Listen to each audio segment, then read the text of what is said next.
Time capsule.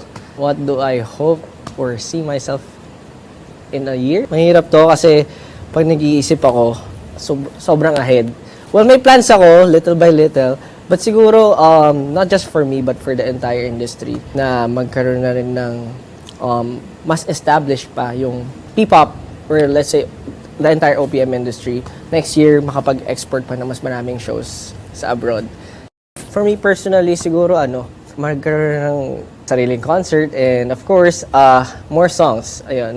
What would I advise my future self? Stay productive, yun.